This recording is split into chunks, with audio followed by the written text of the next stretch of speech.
నమస్కారం. దూరదర్శన్ వార్తలకు స్వాగతం. నేను త్రిమూర్తులు. ముందుగా ముఖ్యాంశాలు. ఆఫ్రికాలో శాంతి స్థిరత్వాన్ని పెంపొందించడానికి అంగోలా దేశ కృషిని అభినందించిన ద్రౌపది ముర్ము. అంగోలా రాజధాని లువాండాలో పర్యటించిన రాష్ట్రపతి. ఉత్తరాఖండ్లో 8,260 కోట్ల రూపాయల విలువైన ప్రాజెక్టులకు ప్రధాని మోదీ శంకుస్థాపన. అభివృద్ధిలో ఉత్తరాఖండ్ను కొత్త శిఖరాలకు తీసుకువెళ్లడానికి కృషి చేస్తున్నామని వెల్లడి. రేపు జూబ్లీహిల్స్ ఉప ఎన్నిక పోలింగ్ ముగిసే వరకు అమల్లో 144 సెక్షన్, 3 అంచెల పటిష్ట బందోబస్తు ఏర్పాటు. బీహార్లో ముగిసిన చివరి విడత ఎన్నికల ప్రచార పర్వం. 122 అసెంబ్లీ నియోజకవర్గాలకు రేపు జరగనున్న పోలింగ్. రాష్ట్రంలో మొదలైన చలి తీవ్రత. రానున్న 3 రోజుల పాటు సాధారణం కన్నా 3 డిగ్రీల తక్కువ ఉష్ణోగ్రతలు నమోదయ్యే అవకాశం. ఆఫ్రికాలో శాంతి స్థిరత్వాన్ని పెంపొందించడానికి ఆ దేశం చేస్తున్న కృషిని రాష్ట్రపతి ద్రౌపది ముర్ము ప్రశంసించారు. వివాదాలు శాంతియుతంగానే పరిష్కరించుకోవాలని భారతదేశం ఎల్లప్పుడూ కోరుకుంటుందని అన్నారు. అంగోలా దేశ రాజధాని లువాండాలో రాష్ట్రపతి పర్యటించారు. ఐక్యరాజ్య సమితితో సహా పలు అంతర్జాతీయ వేదికలలో భారతదేశం, అంగోలా పరస్పరం మద్దతు ఇచ్చుకుంటున్నాయని తెలిపారు. ఐక్యరాజ్య సమితి భద్రతా మండలి సంస్కరణ మరింత ప్రభావవంతంగా ఉండాలని 2 దేశాలు కోరుకుంటున్నాయన్నారు. ఈ దిశలో తమ ప్రయత్నానికి అంగోలా మద్దతు ఎల్లప్పుడూ ఉంటుందని ఆశిస్తున్నామని రాష్ట్రపతి తెలిపారు. వందే భారత్ హైస్పీడ్ రైల్లో భారత రైల్వే రంగంలో విప్లవాత్మక మార్పులు తీసుకొచ్చాయని, తాము అంగోలాకు కూడా అలాంటి రైళ్లను సరఫరా చేయగలమన్నారు. 2 దేశాలలో యువత అధికంగా ఉందని, యువత భవిష్యత్తు కోసం సంబంధిత నైపుణ్యాలను పెంపొందించడం చాలా అవసరమని రాష్ట్రపతి ద్రౌపది ముర్ము పేర్కొన్నారు. ये वर्ष भारत अंगोला संबंधों के एक महत्वपूर्ण वर्ष रहा है. दोनों देश इस वर्ष राजनयिक संबंधों की स्थापना की 40वीं वर्षगांठ मना रहे हैं. इस वर्ष मई में हमें महामहिम राष्ट्रपति लॉरेंसो को उनके भारत के पहले स्टेट विजिट पर स्वागत करने का सम्मान प्राप्त हुआ. हमने नई क्षेत्रों में व्यापार और निवेश संबंधों को और विविध बनाने पर सहमति व्यक्त की, जिसमें टेक्नोलॉजी, कृषि, स्वास्थ्य, रक्षा, इंफ्रास्ट्रक्चर और पीपल टू पीपल टाइज शामिल है. हमने फिशरीज, एक्वाकल्चर और मेराइन रिसोर्सेस तथा कॉन्सुलर मामले में सहयोग के लिए 2 MOUs भी संपन्न किए तथा एयर सर्विसेज एग्रीमेंट को आगे बढ़ाने का भी निर्णय लिया. గత 25 ఏళ్లలో ఉత్తరాఖండ్ రాష్ట్రం పలు రంగాల్లో గణనీయమైన పురోగతి సాధించిందని ప్రధానమంత్రి నరేంద్ర మోదీ వ్యాఖ్యానించారు. రజతోత్సవ కానుకగా ఉత్తరాఖండ్ రాష్ట్రంలో 8,260 కోట్ల రూపాయల విలువైన పలు ప్రాజెక్టులను మోదీ ప్రారంభించి శంకుస్థాపనలు చేశారు. ఈ ప్రాజెక్టుల్లో తాగునీరు, నీటిపారుదల, సాంకేతిక విద్య, శక్తి, పట్టణాభివృద్ధి, క్రీడలు, నైపుణ్యాభివృద్ధి వంటి అనేక రంగాలున్నాయి. అనంతరం ప్రధానమంత్రి ఫసల్ బీమా యోజన కింద 28,000 మందికి పైగా రైతుల బ్యాంకు ఖాతాల్లో నేరుగా 62 కోట్ల రూపాయలకు పైగా ఆర్థిక సహాయాన్ని మోదీ విడుదల చేశారు. ఈ సందర్భంగా ప్రధానమంత్రి నరేంద్ర మోదీ మాట్లాడుతూ ఉత్తరాఖండ్ రాష్ట్ర రజతోత్సవం సందర్భంగా ఆ రాష్ట్ర ప్రజలకు శుభాకాంక్షలు తెలిపారు. ఉత్తరాఖండ్ను అభివృద్ధిలో కొత్త శిఖరాలకు తీసుకువెళ్లడానికి డబుల్ ఇంజిన్ ప్రభుత్వం నిరంతరం కృషి చేస్తోందని పేర్కొన్నారు. ఉత్తరాఖండ్లో 2 లక్షల కోట్ల రూపాయల విలువైన మౌలిక సదుపాయాల ప్రాజెక్టులపై పనులు జరుగుతున్నాయని అన్నారు. इस बात की भी खुशी है कि डबल इंजन की भाजपा सरकार उत्तराखंड के सामर्थ्य को नई ऊंचाई देने में जुटी है. मैं आप सभी को उत्तराखंड की रजत जयंती पर बहुत बहुत बधाई देता हूं. 25 सालों में इंजीनियरिंग कॉलेजों की संख्या 10 गुना से ज्यादा बढ़ी है. पहले यहां सिर्फ एक मेडिकल कॉलेज था, आज यहां 10 मेडिकल कॉलेज है। ప్రధానమంత్రి నరేంద్ర మోదీ రేపటి నుంచి 2 రోజుల పాటు భూటాన్ దేశంలో పర్యటిస్తారు. ఈ పర్యటన రెండు దేశాల మధ్య ఉన్న ప్రత్యేక స్నేహ బంధాన్ని బలపరచడమే లక్ష్యంగా ఉంటుందని విదేశాంగ మంత్రిత్వ శాఖ తెలిపింది. పర్యటనలో భాగంగా మోదీ భూటాన్ రాజు జిగ్మే ఖేసర్ వాంగ్చుక్ను తో సమావేశం అవుతారు. ఇద్దరు నాయకులు కలిసి 1020 మెగావాట్ల పునాత్ సాంగ్చు హైడ్రో ఎలక్ట్రిక్ ప్రాజెక్టును ప్రారంభించనున్నారు. అలాగే 4వ రాజు జిగ్మే సింగ్ వాంగ్చుక్ 70వ జన్మదిన వేడుకల్లో ప్రధానమంత్రి నరేంద్ర మోదీ పాల్గొంటారు. హైదరాబాద్లోని జూబ్లీ హిల్స్ ఉప ఎన్నికకు ఏర్పాట్లు చురుగ్గా సాగుతున్నాయి. ఓటర్లు తమ ఓటు హక్కును వినియోగించుకునేందుకు అధికారులు అన్ని ఏర్పాట్లు చేస్తున్నారు. ఎలాంటి అవాంఛనీయ సంఘటనలు జరగకుండా పోలీసులు పటిష్టమైన భద్రతా చర్యలు తీసుకుంటున్నారు. మరిన్ని వివరాలు చూద్దాం.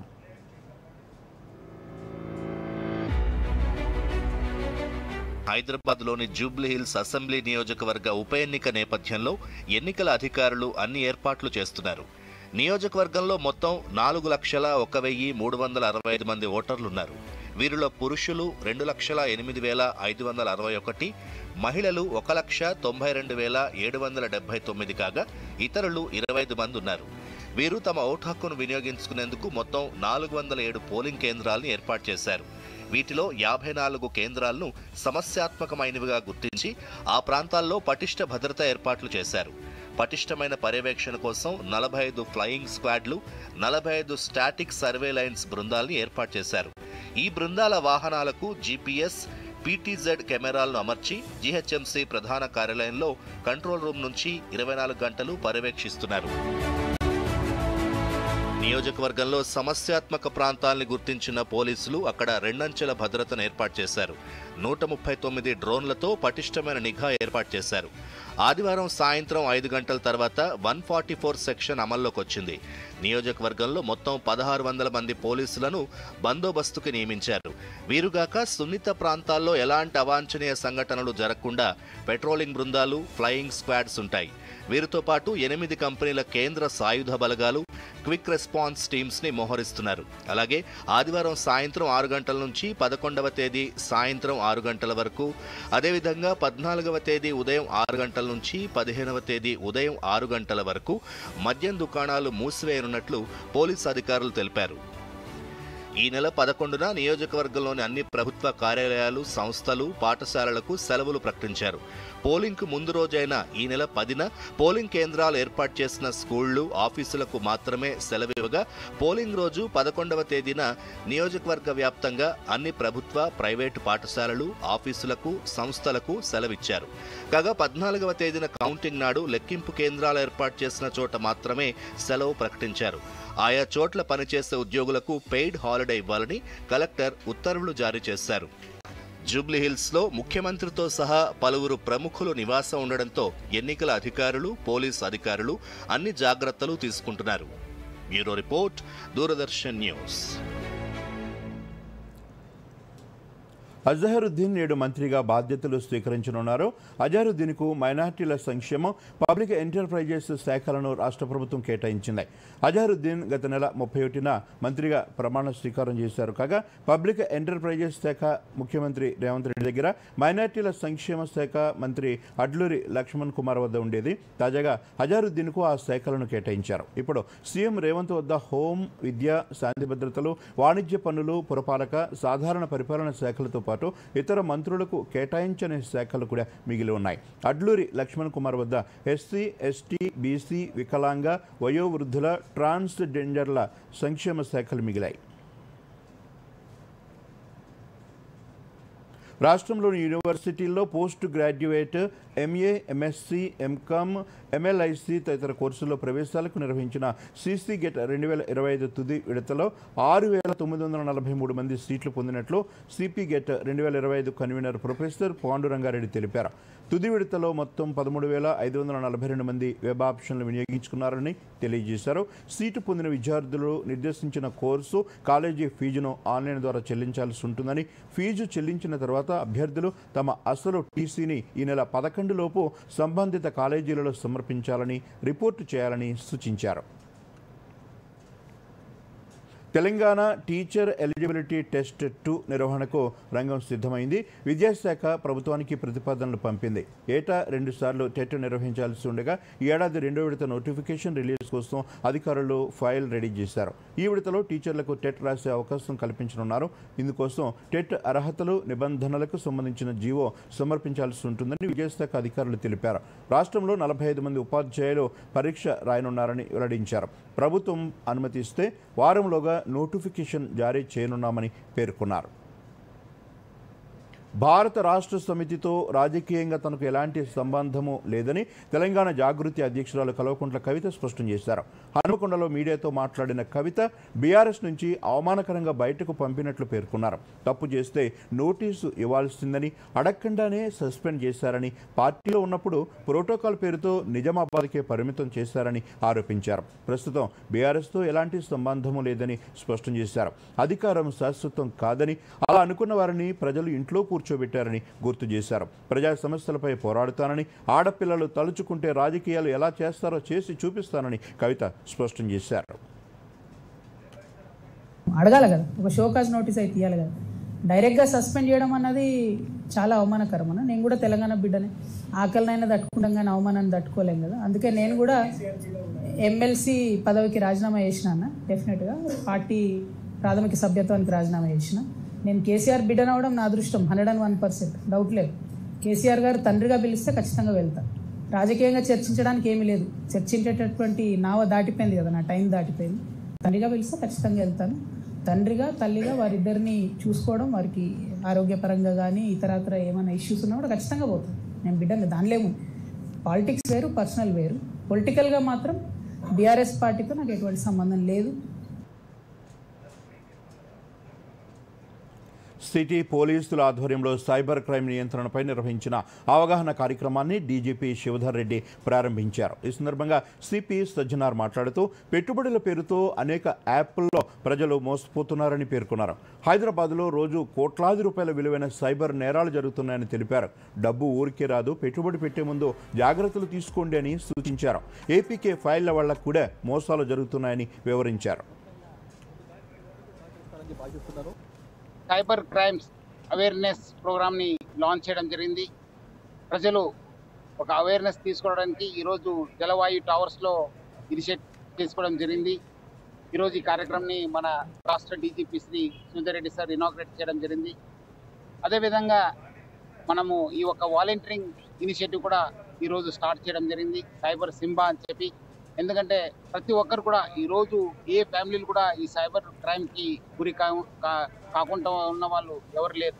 సో అందుకు ప్రతి ఇంట్లో కూడా ఒక సైబర్ సింబా ఉండాలి. వాళ్ళందరూ కూడా వాళ్ళ ఫ్యామిలీస్ కాకుండా ఫ్రెండ్స్ అందరూ కూడా ఒక అవేర్నెస్ తీసుకురావాలి, చైతన్యవంతం తీసుకురావాలని చెప్పి ఉద్దేశంతో ఈ సైబర్ సింబా ప్రోగ్రామ్ని స్టార్ట్ చేయడం జరిగింది.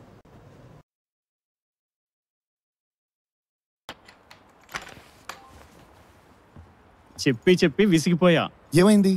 కొత్త కిట్ బ్యాక్ కావాలి. అయితే ముందు కెప్టెన్ తో చెప్పు, వినకపోతే మేనేజర్ తో. కరెక్ట్. అలాగే ముందు మీ బ్యాంక్ లో ఫిర్యాదు చేసి 30 రోజుల్లో జవాబు గాని పరిష్కారం గాని దొరకకపోతే సిఎంఎస్ పోర్టల్ పై ఫిర్యాదు చేయండి. అంటే ముందు బ్యాంక్, తర్వాత సిఎంఎస్ పోర్టల్, లేకపోతే ఫిర్యాదు స్వీకరించబడదు.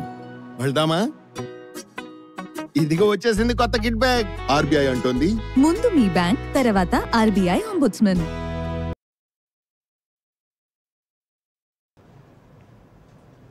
వార్తలకు తిరిగి స్వాగతం. రేపు జరగనున్న జూబ్లీహిల్స్ ఉప ఎన్నిక పోలింగ్ నేపథ్యంలో ఎన్నికల ఏర్పాట్లపై హైదరాబాద్ జిల్లా ఎన్నికల అధికారి జీహెచ్ఎంసీ కమిషనర్ ఆర్వి కర్ణన్తో ముఖాముఖి కార్యక్రమం వార్తల అనంతరం 8:30 దూరదర్శన్ యాదగిరి ఛానల్లో ప్రసారమవుతుంది. ప్రేక్షకులు గమనించగలరు. భారత కమ్యూనిస్టు పార్టీ ఆవిర్భవించి 100 సంవత్సరాలు పూర్తి చేసుకుంటున్న సందర్భంగా డిసెంబర్ 26న ఖమ్మంలో నిర్వహిస్తున్న పార్టీ శతాబ్ది ఉత్సవాల బహిరంగ సభకు పార్టీ శ్రేణులు పెద్ద ఎత్తున తరలివచ్చి విజయవంతం చేయాలని సిపిఐ రాష్ట్ర సహాయ కార్యదర్శి తక్కిళ్లపల్లి శ్రీనివాసరావు కోరారు. ఈ మేరకు మహబూబాబాద్ జిల్లా కేంద్రంలోని పార్టీ కార్యాలయంలో ఏర్పాటు చేసిన మీడియా సమావేశంలో బహిరంగ సభకు సంబంధించిన ఏర్పాట్లను ఆయన వివరించారు.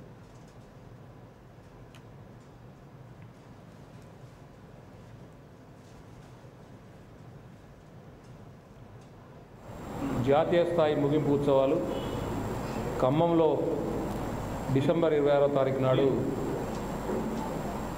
ఒక పెద్ద బహిరంగ సభతో జాతీయ స్థాయి ముగింపు ఉత్సవాల కార్యక్రమాన్ని నిర్వహిస్తూ ఉన్నాం. లక్షలాది మంది ప్రజలు తెలంగాణతో పాటుగా ఆంధ్ర, తమిళనాడు, కేరళ, ఒరిస్సా, మహారాష్ట్ర ఇట్లా అన్ని తెలంగాణకు చుట్టుపక్కల ఉన్నటువంటి రాష్ట్రాల నుండి వేలాది మంది ప్రజలు ఈ 100 సంవత్సరాల ముగింపు ఉత్సవాల కార్యక్రమంలో పాల్గొంటూ ఉన్నారు. దాదాపు ఒక 40 దేశాల నుండి కూడా ఈ ముగింపు ఉత్సవాలకు 40 దేశ కమ్యూనిస్ట్ పార్టీలు 40 దేశాల నుండి కమ్యూనిస్ట్ పార్టీ ప్రతినిధులు ఈ ఖమ్మం డిసెంబర్ 26వ తారీఖు నాడు జరగబోయేటువంటి బహిరంగ సభలో పాల్గొంటూ ఉన్నారు. ఇటీవల కాలంలో దేశవ్యాప్తంగా బంగారం ధరలు పరుగులు పెడుతున్నాయి. దీంతో బంగారంలో పెట్టుబడి పెట్టాలనుకునేవారు ఇతర మార్గాల కోసం చూస్తున్నారు. ఈ క్రమంలోనే చాలామంది డిజిటల్ గోల్డ్పై ఇన్వెస్ట్మెంట్ చేస్తున్నారు. మొబైల్ ఫోన్ ద్వారా కొనుగోలు చేసే అవకాశం ఉండటంతో ఈ తరహా కొనుగోళ్లకు ఎక్కువ మంది మొగ్గు చూపుతున్నారు. ఈ నేపథ్యంలో మార్కెట్ నియంత్రణ సంస్థ సెబీ కీలక సూచనలు చేసింది. పూర్తి వివరాలు చూద్దాం. ఇటీవల కాలంలో చాలా మంది బంగారం కొనుగోలు చేసే బదులు ప్రత్యామ్నాయంగా డిజిటల్ గోల్డ్, ఈ గోల్డ్లో పెట్టుబడులు పెడుతున్నారు. వీటిలో ఇన్వెస్ట్ చేసేందుకు మార్కెట్లలో పలు వెబ్సైట్లు, యాప్లు అందుబాటులోకి వచ్చాయి. చెల్లింపుల సేవలు అందిస్తున్న సంస్థలు వీటిని తీసుకొచ్చాయి. తక్కువ మొత్తంతోనూ బంగారంలో పెట్టుబడి పెట్టేందుకు అవకాశం ఉండడంతో ఆసక్తి చూపుతున్నారు. అయితే డిజిటల్ గోల్డ్ పథకాలు అత్యంత నష్టభయంతో కూడుకున్నవని మార్కెట్ నియంత్రణ సంస్థ సెబీ మదుపరులకు హెచ్చరిక జారీ చేసింది. డిజిటల్ లేదా ఆన్లైన్ ప్లాట్ఫామ్ల ద్వారా లభించే బంగారం ఉత్పత్తుల పట్ల అప్రమత్తంగా ఉండాలని ఇన్వెస్టర్లకు సెబీ సూచించింది. వీటి ద్వారా బంగారాన్ని కొనుగోలు చేయడం వల్ల కొన్ని సందర్భాల్లో ఆర్థికంగా నష్టపోయే ప్రమాదం ఉందని హెచ్చరించింది. డిజిటల్ గోల్డ్ ఉత్పత్తులు తమ నియంత్రణ పరిధిలోకి రావని సెబీ స్పష్టం చేసింది.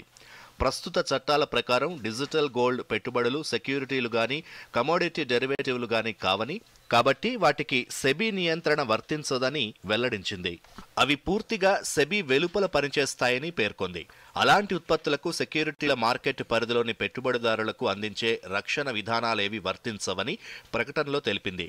డిజిటల్ గోల్డ్లో కౌంటర్ పార్టీ, ఆపరేషనల్ రిస్కులు పొంచి ఉంటాయని హెచ్చరించింది.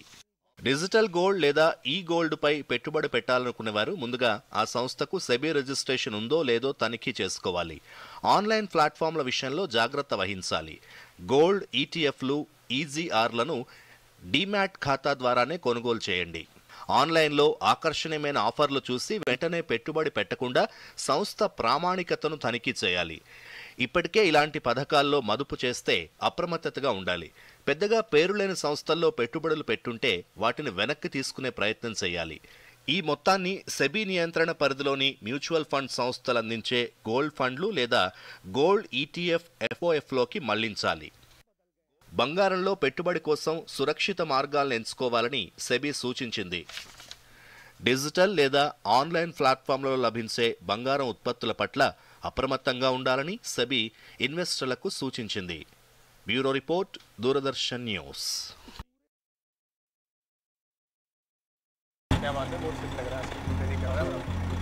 3 నెలల్లో డబ్బు డబుల్. వారేవా, ఫాస్టే కాక హై రిటర్న్స్ కూడా. భలే స్కీమ్ కదా. నిన్న లేదు ఇది ఇక్కడ. అలాగే రేపు ఉండదు కూడా. నువ్వు ఎప్పుడైనా 5 ఓవర్లలో డబుల్ సెంచరీ కొట్టావా? ఇలాంటి స్కీమ్ల ప్రలోభానికి లొంగిపోతే మనం మోసపోగలం. ఆర్బీఐ అంటుంది మీ డబ్బుని సురక్షితంగా ఉంచుకోండి, తెలివిగా పెట్టుబడి పెట్టుకోండి. ఎక్కువ రిటర్న్స్ వెనకాల పడితే రిస్క్ కూడా అంతే ఎక్కువ ఉంటుంది. ఇంకా ఫాస్ట్ రిటర్న్స్ తో జాగ్రత్త. ఇంకా ఫాస్ట్ బౌలింగ్ తో కూడా. ఆర్బీఐ అంటుంది విషయాలు తెలుసుకోండి, జాగరూకంగా ఉండండి. This is no ordinary sky. This is where legends are born. Space transition. In the vast expanse above, the Indian Air Force reigns. Unseen, unstoppable, unmatched. Air Force to be a cut above.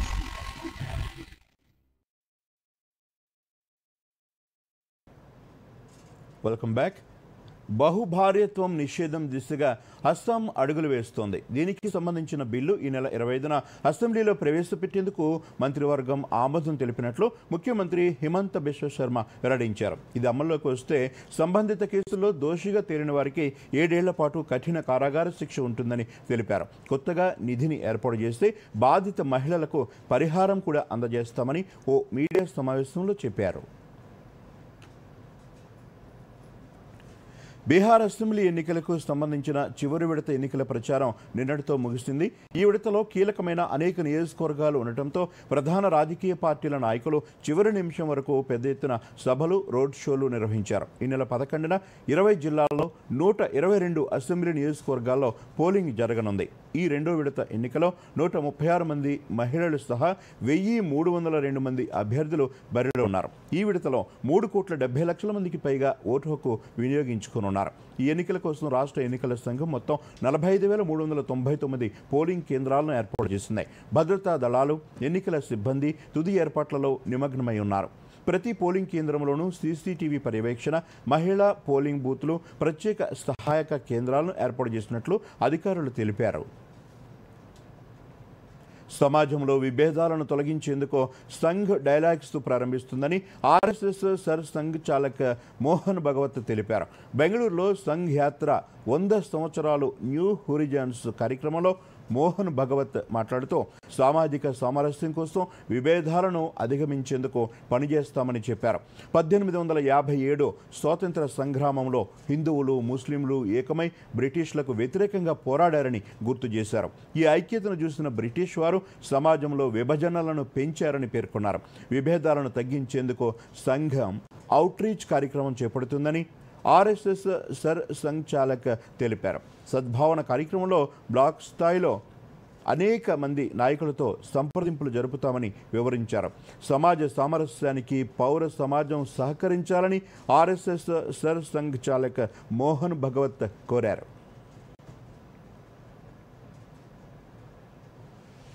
పశ్చిమ బెంగాల్లో voter జాబితా ప్రత్యేక సమగ్ర సవరణలో నిర్లక్ష్యంగా వ్యవహరించిన booth level అధికారులకు కేంద్ర ఎన్నికల సంఘం షోకాజ్ నోటీసులు జారీ చేస్తుంది. ఇంటింటికి వెళ్లి ఫారాలు పంపిణీ చేయాల్సి ఉండగా టీ స్టాళ్లు, లోకల్ క్లబ్బులు, ఇతర ప్రదేశాల నుంచి ఫారాలు ఇవ్వడంతో 8 మంది అధికారులపై చర్యలకు ఉపక్రమించింది. అధికారులు తమ విధుల్లో నిర్లక్ష్యంగా వ్యవహరిస్తే చర్యలు తప్పవని ఈసీ స్పష్టం చేస్తుంది. ఓటరు జాబితా ప్రత్యేక సవరణపై పర్యవేక్షణను బలోపేతం చేయడానికి ప్రతి జిల్లా స్థాయిలో కంట్రోల్ రూములు ఏర్పాటు చేయాలని పేర్కొంది. అలాగే ప్రతి 10 బూతులకు ఒక బిఎల్ఓ సూపర్వైజర్ను నియమించాలని ఈసీ ఆదేశించింది. అదనంగా ఓటర్ల ఫిర్యాదులను స్వీకరించేందుకు హెల్ప్ లైన్ నంబర్ను ఎన్నికల సంఘం ప్రారంభించింది.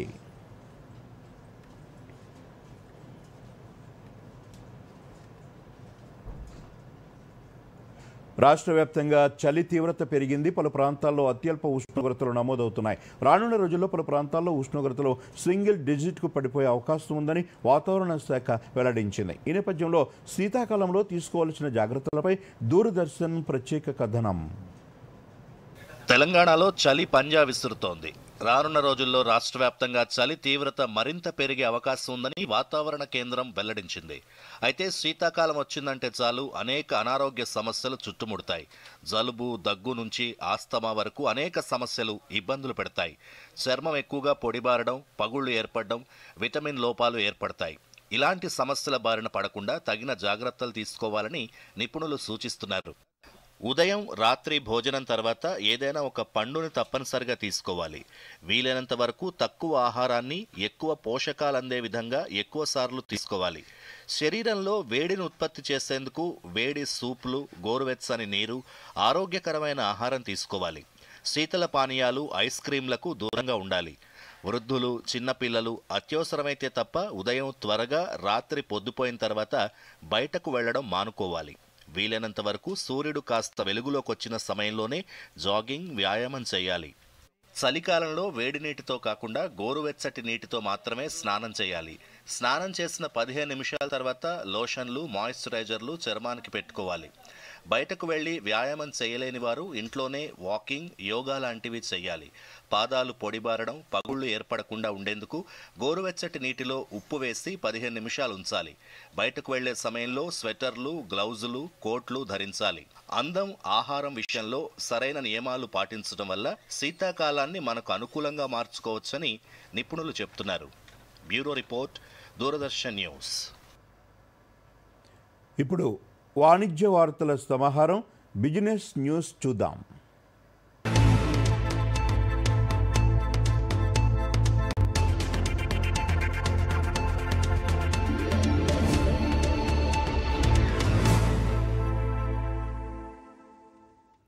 దేశ ఆర్థిక వృద్ధి ప్రస్తుత ఆర్థిక సంవత్సరం 2025-26లో 6.8% మించే వీలుందని ముఖ్య ఆర్థిక సలహాదారు వి అనంత నాగేశ్వరన్ తెలిపారు. వస్తు సేవల పన్ను జీఎస్టీ రేటు తగ్గింపు, ఆదాయ పన్ను రాయితీల వినియోగాన్ని ప్రోత్సహించి వృద్ధికి దోహదం చేస్తాయని పేర్కొన్నారు.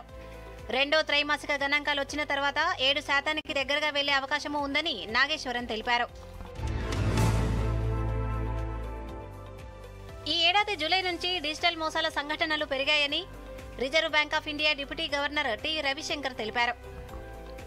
ముంబైలో జరిగిన ఎస్బీఐ కార్యక్రమంలో ఈ విషయాన్ని తెలిపారు. 2024-25 వార్షిక నివేదిక ప్రకారం డిజిటల్ మోసాల సంఖ్య 23,953కు తగ్గింది. అంతకుముందు ఆర్థిక సంవత్సరంలో ఇది 36,000గా ఉందన్నారు.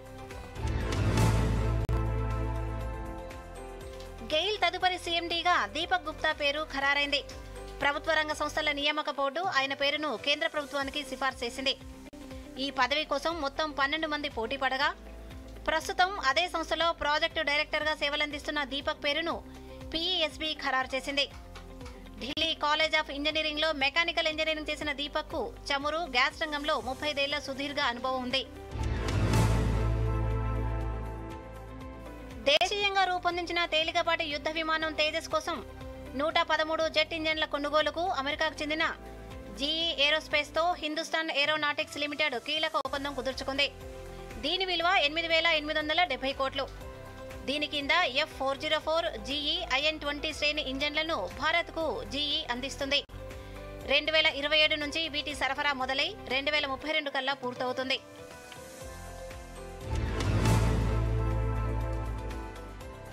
హైదరాబాద్లో 22 క్యారెట్ల 10 గ్రాముల బంగారం ధర 1,11,000 రూపాయలుగా ఉంది. ఇక 24 క్యారెట్ల 10 గ్రాముల బంగారం ధర 1,22,850 రూపాయలుగా ఉంది. ఇక దేశ రాజధాని ఢిల్లీలో 22 క్యారెట్ల 10 గ్రాముల బంగారం ధర 1,12,000 రూపాయలుగా ఉండగా 24 క్యారెట్ల 10 గ్రాముల గోల్డ్ ధర 1,22,170 రూపాయలుగా ఉంది. ఇక హైదరాబాద్లో కిలో వెండి ధర 1,65,000 రూపాయలుగా ఉంది. డాలర్తో పోలిస్తే రూపాయి మారకం విలువ 88.669, యూరోతో పోలిస్తే రూపాయి మారకం విలువ 102.55, పౌండ్తో పోలిస్తే రూపాయి మారకం విలువ 116.714. దేశీయ స్టాక్ మార్కెట్ సూచీలు శుక్రవారం నష్టాల్లో ముగిశాయి. బీఎస్ఈ సెన్సెక్స్ 94 పాయింట్ల నష్టంతో 83,216.28 పాయింట్ల వద్ద ముగిసింది. ఎన్ఎస్ఈ నిఫ్టీ 17 పాయింట్ల నష్టంతో 25,551 వద్ద ట్రేడ్ అయింది. సెన్సెక్స్ 30 కంపెనీల షేర్లలో సగం లాభాల్లో, సగం నష్టాల్లో ముగిశాయి. అత్యధికంగా భారతీ ఎయిర్టెల్ 4.46% నష్టపోయింది. భారతీ ఎయిర్టెల్లో 0.8% వాటాను 10,353 కోట్లకు విక్రయించినట్లు సింగిటెల్ తెలిపింది.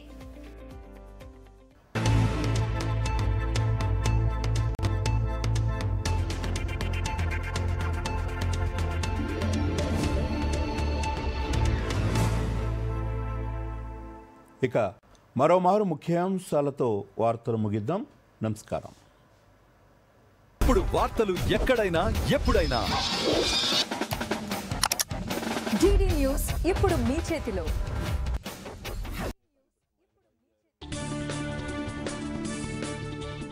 ఆఫ్రికాలో శాంతి స్థిరత్వాన్ని పెంపొందించడానికి అంగోలా దేశ కృషిని అభినందించిన ద్రౌపది ముర్ము. అంగోలా రాజధాని లువాండాలో పర్యటించిన రాష్ట్రపతి. ఉత్తరాఖండ్లో 8,260 కోట్ల రూపాయల విలువైన ప్రాజెక్టులకు ప్రధాని మోదీ శంకుస్థాపన. అభివృద్ధిలో ఉత్తరాఖండ్ను కొత్త శిఖరాలకు తీసుకువెళ్లడానికి కృషి చేస్తున్నామని వెల్లడి. రేపు జూబ్లీహిల్స్ ఉప ఎన్నిక పోలింగ్ ముగిస్తే వరకు అమల్లో 144 సెక్షన్, 3 అంచెల పటిష్ట బందోబస్తు ఏర్పాటు. బీహార్లో ముగిసిన చివరి విడత ఎన్నికల ప్రచార పర్వం. 122 అసెంబ్లీ నియోజకవర్గాలకు రేపు జరగనున్న పోలింగ్. రాష్ట్రంలో మొదలైన చలి తీవ్రత. రానున్న 3 రోజుల పాటు సాధారణం కన్నా 3 డిగ్రీల తక్కువ ఉష్ణోగ్రతలు నమోదయ్యే అవకాశం. ఇప్పుడు వార్తలు ఎక్కడైనా ఎప్పుడైనా డిడి న్యూస్ ఇప్పుడు మీ చేతిలో. దూరదర్శన్ యాదగిరి వార్తలు డిజిటల్ ప్లాట్ఫామ్స్ లో చూడండి. యూట్యూబ్, ఫేస్బుక్, ఇన్స్టాగ్రామ్, ఎక్స్ మరియు వేవ్స్ లో ఫాలో అవ్వండి, లైక్ చేయండి, షేర్ చేయండి.